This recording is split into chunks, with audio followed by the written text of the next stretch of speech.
નમસ્કાર વિદ્યાર્થી મિત્રો આજે આપણે ધોરણ 8માં સામાજિક વિજ્ઞાન વિષયની અંદર નવી બુકમાં પાઠ નંબર 2 ભારતમાં બ્રિટિશ શાસન ઈસવીસન 1757 થી ઈસવીસન 1857 તેમાં આપણે વિડીયો નંબર 1ની અંદર આજે આપણે અભ્યાસ કરવાનો છે। તો ચાલો વિદ્યાર્થી મિત્રો આજે પાઠ 2ની શરૂઆત કરીએ।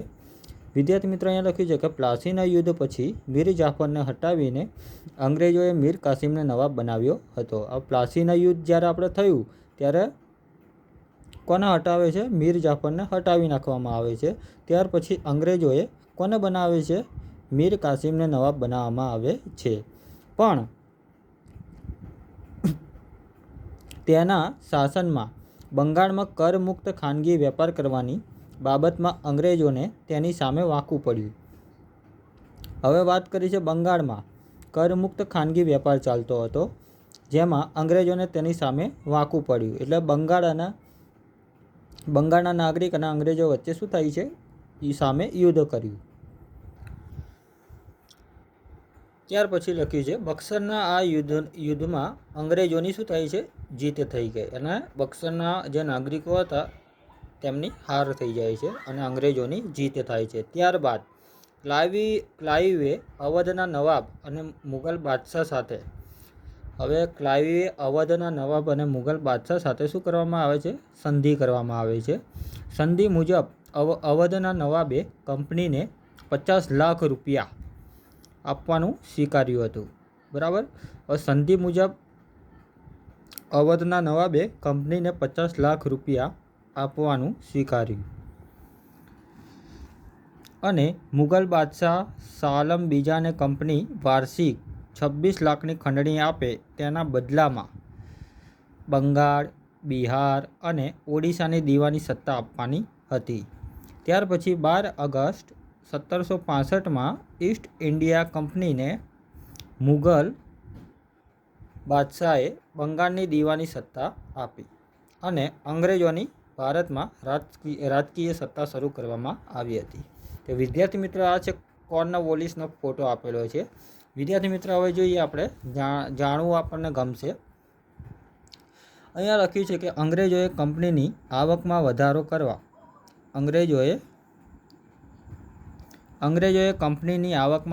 કરવા ઈસવીસન 1772માં બંગાળમાં એક નવી વ્યવસ્થા શું કરી? તેમણે દાખલ કરી, જેમાં જમીન મહેસૂલ વસૂલ કરવા માટે ઇજાદાર સાથે કરાર કરવામાં આવતા હતા। જે બોલીમાં વધુ રકમ આપે, જે લોકો વધુ બોલી બોલે અને એ બોલીની અંદર વધુ રકમ આપે તેને શું મહેસૂલ ઉઘરાવવાનો ઇજારો આપવામાં આવતો હતો। જે લોકો ઓછી રકમ આપે તેમને ઇજારો આપવામાં આવતો ન હતો। આ વ્યવસ્થામાં ઇજાદારો માટે દસ્તાવેજમાં ફાર્મર શબ્દનો ઉપયોગ કરવામાં આવતો હતો। કયા શબ્દનો? તો ફાર્મર શબ્દ એટલે ખેડૂત માટે શબ્દનો ઉપયોગ કરવામાં આવતો હતો। આથી આ વ્યવસ્થા ફાર્મિંગ વ્યવસ્થાના નામે ઓળખાતી। કઈ વ્યવસ્થા? તો ફાર્મિંગ વ્યવસ્થાને નામે ઓળખાતી હતી। આ વ્યવસ્થામાં ઇજાદારોનું એકમાત્ર ધ્યેય કયું હતું? વધુ આવક ઊભી કરવાનું હતું। ખેડૂતોનું શોષણ થતું હતું। જ્યારે આ પ્રથા અસત્ય બની ત્યારે તેમાં સુધારો લાવવા માટે ભારતના ગવર્નર જનરલ તરીકે કોર્નવોલિસની નિમણૂક પસંદગી કરવામાં આવી। તો વિદ્યાર્થી મિત્રો જ્યારે આપણે જોવા જઈએ કે અહીંયા લખ્યું છે કે જે બોલીની અંદર વધુ રકમ આપે છે તેને જ મહેસૂલ ઉઘરાવવા કર ઉઘરાવવાનો ઇજારો આપવામાં આવતો હતો। એટલે જે રીતે અંગ્રેજ લોકો આપણા ભારત દેશમાં આવ્યા હતા અને રાજા પાસે જઈને જ્યારે પરમિશન માંગે છે વેપાર કરવાની અને રાજા જ્યારે પરમિશન તેને આપે છે તો રાજા તેને અંગ્રેજને 3 કર ઉઘરાવવાની મંજૂરી આપે છે। એક કર રાજાને આપવામાં આવે છે અને બાકીના 2 કર અંગ્રેજ લોકો પોતાની પાસે રાખતા હોય છે। તો અંગ્રેજો જ્યારે આપણા ભારત દેશના નાગરિકો જેમ કે ખેડૂત લોકો હોય છે, ખેતી મજૂરી કરતા હોય છે, પોતાનું ગુજરાન ચલાવતા હોય છે, ખેતી કરતા હોય તો અંગ્રેજ લોકો તેમની પાસેથી અનાજ છીનવી લે છે, ખેડૂત પાસેથી સોનું, ચાંદી, દાગીના, ઘરેણાં, બરાબર, અને સાથે સાથે જમીન પણ પડાવી લેતા હતા અને ગુલામી હેઠળ પણ કામ કરાવતા હતા। આમ આપણા ભારત દેશના જે ખેડૂતો હતા એ પાયમાલ બની ગયા, એટલે કે ગરીબમાં ગરીબ બનતા ગયા હતા। એટલા માટે અહીંયા લખ્યું છે કે ઇજાદારોનું એકમાત્ર ધ્યેય વધુ આવક ઊભી કરવાનું હતું। હોવાથી ખેડૂતોનું શું થાય છે? શોષણ થતું. તો અહીંયા વિદ્યાર્થી મિત્રો લખ્યું છે ખેડૂતોનું શોષણ એટલે કે પાયમલ કઈ રીતે ખેડૂત બન્યા, બરાબર. અંગ્રેજો કારણ કે તેમની પાસેથી કર ઉભરાવતા હતા અને ખેડૂતો પાસે જે કંઈ પણ હતું બધી વસ્તુ છીનવી લીધી હતી, એટલા માટે ભારતના જે ખેડૂતો હતા તેમનું શોષણ થતું હતું. એટલા માટે ભારતના ખેડૂતો પાયમલ બની ગયા હતા. જ્યારે આ પ્રથા અસત્ય બની ત્યારે તેમાં કેટલાક સુધારા લાવવા માટે ભારતીય ગવર્નર જનરલ તરીકે કોર્નવોલિસની નિમણૂક એટલે કે પસંદગી કરવામાં આવી હતી. ત્યાર પછી કાયમી જમાબંધી. કોર્નવોલિસ ગવર્નર જનરલ હતો. આ કોર્નવોલિસ જ્યારે ગવર્નર જનરલ હતો ત્યારે ઈસવીસન 1793માં ભારતમાં કાયમી જમાબંધી શું કરવામાં આવે છે? દાખલ કરવામાં આવે છે, જેમાં જમીનદારને જમીનના અને જમીન મહેસૂલના હક આપવામાં આવ્યા હતા. તેમણે સરકારના એજન્ટ તરીકે કામ કરવાનું હતું. હવે કોર્નવોલિસને શેનું ગવર્નર જનરલ હતા, તો જમીનદારને જમીનના અને એટલે કે ખેડૂતને જમીનના અને જમીન મહેસૂલનો હક આપવામાં આવ્યા. તેમણે સરકારના એજન્ટ તરીકે કામ કરવાનું હતું. નંબર 2, જમીનદારે જમીન મહેસૂલમાં 9 ભાગ સરકારને જમા કરાવવા અને 10મો ભાગ મહેનતાણા તરીકે રાખવાનો હતો. જમીનદારે મહેસૂલના 9 ભાગ સરકારને શું કરવામાં આવે છે? જમા કરાવવામાં આવે છે અને 10મો ભાગ મહેસૂલ તરીકે રાખવાનો હતો. આ પદ્ધતિમાં ખેડૂતોનું જ્યારે શોષણ થતું હતું ત્યારે કારણ કે તેને નિશ્ચિત કરેલું મહેસૂલ જમીનદારને આપવું પડતું હતું. હવે જે મહેસૂલ નક્કી કર્યું હોય એ જમીનદારને આપવું પડતું હતું. જમીનદાર તેના ઉપર શું કરે છે? ખેડૂતની ઉપર જુલમ કરીને પણ મહેસૂલ વસૂલ કરતો હતો. જમીનદારે દર વર્ષે નિશ્ચિત કરાર જે રકમ નક્કી કરેલી હોય તે નિશ્ચિત કરાર મુજબની રકમ સરકારમાં જમા ખેડૂતોને કરાવવી પડતી હતી. તેમ છતાંય કાયમી જમાબંધી જમીનદારોની તરફદારી કરતી હતી. જમીનદારની તરફદારી કાયમી જમાબંધી તરીકે કરવામાં આવતી હતી અને ખેડૂતોને જે તરફદારી કરવાની હતી તે તરફદારી કરવામાં આવતી ન હતી. જોકે શરૂઆતમાં જમીનદારોએ થોડું સહન કરી લીધું અને નક્કી કર્યા મુજબ મહેસૂલ આપવું પડ્યું હતું. જે મહેસૂલ ના ભરી શક્યો તેમની જમીન શું કરવામાં આવે છે? ખેડૂતો પાસેથી જપ્ત થઈ જાય છે અને પાછળથી જમીનદારો જમીન ખરીદવા લાગ્યા. હવે જમીનદારો જે હોય તો જમીન પાછળથી ખરીદવા લાગ્યા. સરકારને ખેડૂતના વિકાસમાં રસ હતો નહીં. હવે સરકાર હતા, બરાબર, સરકારને ખેડૂત વિશે જરાય પણ દયા ન હતી અને તેમના વિકાસમાં સહેજ પણ રસ ધરાવતા ન હતા. માટે પરિણામે બંગાળમાં ખેડૂતોના ઘણા વિદ્રોહો થયા હતા. આમ અન્ન ભંડાર તરીકે ઓળખાતું આમ બંગાળ શું બની ગયું? ધીમે ધીમે કંગાળ બની ગયું હતું. ત્યાર પછી અહીંયા લખ્યું છે રૈયતવારી પદ્ધતિ. વિદ્યાર્થી મિત્રો અહીંયા છે થોમસ મુનરો, આ વ્યક્તિનું નામ છે. અહીંયા લખ્યું છે રૈયતવારી પદ્ધતિ. 19મી સદીની શરૂઆતમાં ઈસવીસન 1820માં મુંબઈ અને મદ્રાસ, ચેન્નઈમાં પ્રાંતોમાં રૈયતવારી પદ્ધતિ શું કરવામાં આવે છે? લાગુ કરવામાં આવી હતી. તેના પ્રેરણેતા કોણ હતા? થોમસ મુનરો હતા. પ્રેરણેતા કોણ હતા? થોમસ મુનરો હતા, એટલે કે આ વ્યક્તિ હતા. તે સમયે તેઓ મદ્રાસ, ચેન્નઈમાં પોતે ગવર્નર તરીકે થોમસ મુનરો ગવર્નર તરીકે ઓળખાયા. આ પદ્ધતિમાં જમીન ખેડનારને જમીનનો માલિક બનાવવામાં આવ્યો હતો. આ પદ્ધતિમાં શું કરવામાં આવે છે? જે જમીન ખેડે એ ખેડનારને જમીનનો માલિક બનાવવામાં આવ્યો હતો. સરકારની શરત મુજબ ખેડૂતે જમીન મહેસૂલ ચૂકવવાનું હતું. સરકારની શરત મુજબ ખેડૂત લોકોએ શું કરવાનું હતું? જમીનનું મહેસૂલ એટલે કે કર ભરવાનું હતું. આ પ્રથાથી જમીનની માલિકી હકનો કોઈ ફાયદો થતો ન હતો.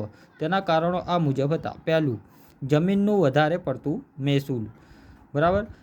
જેટલી જમીનમાં પાક ઉગાડતા હોય અને જેટલા ખેડૂતને પાક મળતો ના હોય એના કરતાં વધારે જમીનદારો પાસેથી શું કરવામાં આવે છે? મહેસૂલ એટલે કે કર ઉભરાવવામાં આવતું હતું. એટલું સરકારને જમા કરાવવું પડતું હતું.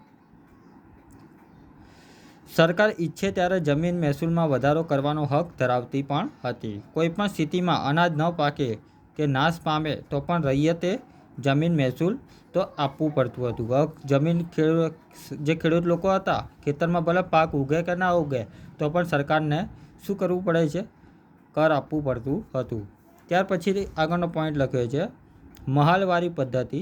મહાલવારી પદ્ધતિનો અમલ ઉત્તર પશ્ચિમ પ્રાંત અને મધ્ય ભારતના કેટલાક પ્રદેશોમાં થયો હતો. હોલ્ટ મેકેન્જી નામના અંગ્રેજ અધિકારી, કયો? હોલ્ટ મેકેન્જી નામના અંગ્રેજ અધિકારી ઈસવીસન 1822માં મહલવારી પદ્ધતિ દાખલ કરવામાં આવી હતી. બ્રિટિશ મહેસૂલી દફતર રેકર્ડમાં ગ્રામ અથવા ગ્રામના સમૂહ માટે મહાલ શબ્દ પ્રયોગ થયો હતો. મહાલનું એકમ ગ્રામ અથવા ગ્રામનો સમૂહ ગણવામાં આવતો હતો. આ પ્રથા અનુસાર મહેસૂલનું એકમ ખેડૂતનું ખેતર નહીં પણ સમગ્ર ગ્રામ કે ગ્રામની જમીનના સમૂહનો સમાવેશ થતો હતો. આ પદ્ધતિમાં ગામનું સર્વેક્ષણ કરી ખેતર અથવા ખેતરોના ઉત્પાદનની આવક વગેરે ધ્યાનમાં લઈ જમીન મહેસૂલ નક્કી કરવામાં આવતું હતું.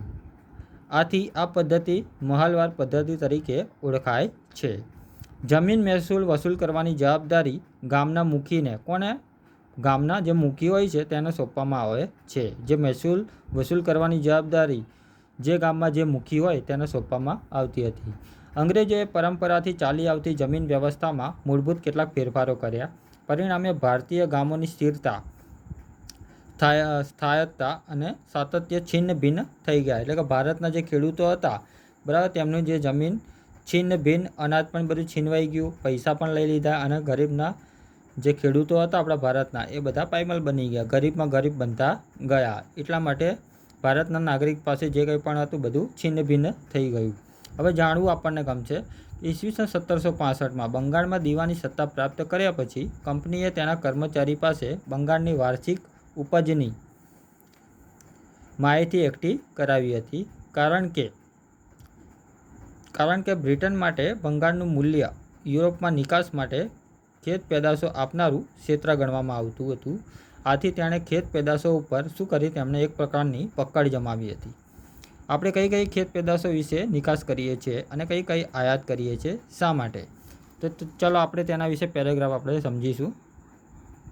વિદ્યાર્થી મિત્રો, અહીંયા લખ્યું છે બંગાળના ગ્રામ્ય બજારનું એક દ્રશ્ય આપેલું છે, ચિત્ર આપેલું છે. અહીંયા લખ્યું છે ખેતીની સ્થિતિ કેવી હતી. તો બંગાળમાં દીવાની સત્તા મેળવ્યા પછી, બંગાળમાં જે દીવાની સત્તા હતી તે મેળવ્યા પછી ઈસ્ટ ઇન્ડિયા કંપનીનો મુખ્ય ઉદ્દેશ શું હતો? યુરોપમાં માંગ હોય તેવી વસ્તુઓ ભારતમાંથી પ્રાપ્ત કરવાનું હતું. હવે યુરોપના નાગરિકો ક્યાં આવે છે? આપણા ભારત દેશમાં આવે છે કંઈ પણ વસ્તુની ખરીદી કરવા માટે, અને તે આપણા ભારતમાંથી તેઓ પોતે માલ યુરોપમાં લઈ જતા હોય છે. આથી તેણે બંગાળ, બિહાર, ઓડિશા જેવા સમયના સમૃદ્ધ પ્રદેશો ઉપર પોતાની સત્તા સ્થાપી હતી. કંપની ભારતના ખેત પેદાશના ખરીદી વેચાણના બજારો ઉપર પોતાના ઇજારો સ્થાપવા પણ માંગતી હતી.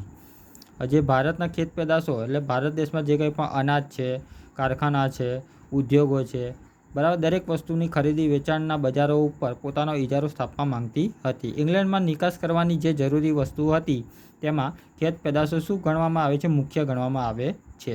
આથી કંપનીએ ભારતમાં ખેતીનું પોતાની મરજી મુજબ વેપારીકરણ કરવા પ્રયાસ કર્યો હતો. હવે ભારતમાં ખેતીનું પોતાની મરજી મુજબ વેપારીકરણ કરવા પ્રયાસ કર્યો. આ પાકોમાં મુખ્યત્વે ઘડી, કપાસ, કાચું રેશમ, અફીણ અને મરીનો સમાવેશ થતો હતો. આ ખેત પેદાશોનું કંપની શાસન હેઠળ વેપારીકરણ થતા હતા. તેની કેવી સ્થિતિ થઈ તેના વિશે આપણે જોઈએ. તો વિદ્યાર્થી મિત્રો અહીંયા કહેવા માંગે છે કે ભારતના જે યુરોપિયન પ્રજા જે લોકો હતા, યુરોપિયન પ્રજા જ્યારે ભારતમાં આવે છે વેપાર કરવાના અર્થે, અને કે એ સમયમાં કોન્સ્ટન્ટિનોપલનું જ્યારે પતનની શરૂઆત થઈ હતી ત્યારે રસ્તો બંધ કરી દેવામાં આવ્યો હતો અને યુરોપ સુધી માલ પહોંચતો ન હતો. અને યુરોપના જે લોકો હતા એ માંસાહારી ખોરાક પોતે ખાતા હતા. એટલા માટે તેમના માટે મરી મસાલાની એ બધી વસ્તુ ખૂબ જ જરૂરી હતી. અને ગમે તેમ કરીને પણ યુરોપના નાગરિકો જમીન માર્ગમાંથી શું કર્યું? તેમણે જળ માર્ગમાંથી તેમણે પોતે બીજો રસ્તો શોધી કાઢ્યો અને ગમે તેમ કરીને ભારતમાં પહોંચ્યા અને પોતાનો વેપાર ધંધો શરૂ કર્યો.